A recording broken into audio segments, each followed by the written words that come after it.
There's the lock button.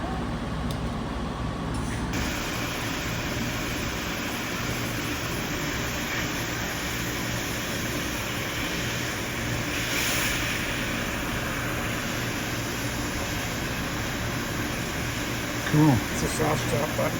Right here. And then I'm able to open the door. So as soon as I close the door, it's going to start off where I left it. Oh, okay. So I can pull out the pieces Oh, down okay. here. So we So deburr what do the you front. do? You deburr this now, right? Yeah, we run it through this drum sander that has Scotch-Brite on it. Oh, okay.